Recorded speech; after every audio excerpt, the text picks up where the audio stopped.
on the first one. Oh, yeah. And then you went to bed and woke up halfway through the night and nudged Kish and said, how long have we got left until the end of the race? But because you hadn't completed the official route, you couldn't go across the official finish line. Yeah. So you ring your race pacers, some of whom had gone home. Yep. What do you think? It's so 3 a.m. and you're ringing people saying, you know that race that we just finished because of health problems? Right. Can we go back and finish it? So the crazy thing about that, in that spot, so I got lost the first time. I got seriously sick, was off course. So basically, I bed down about 12 hours.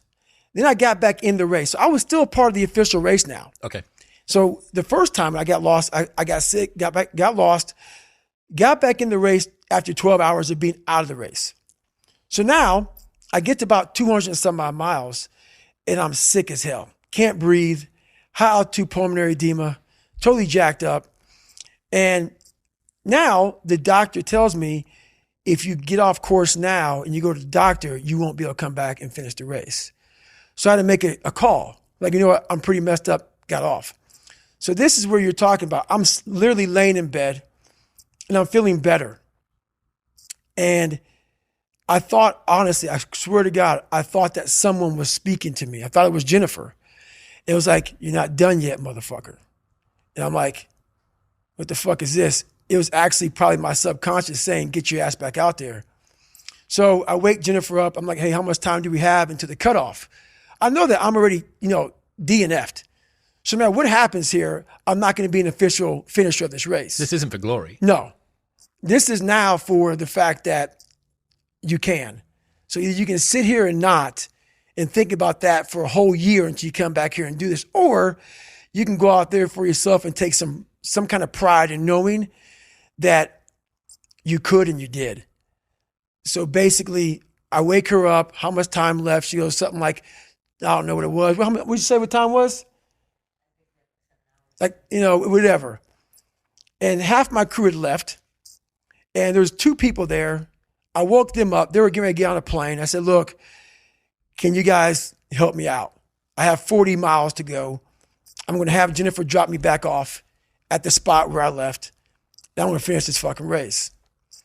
And I couldn't cross the finish line because I wasn't an official finisher.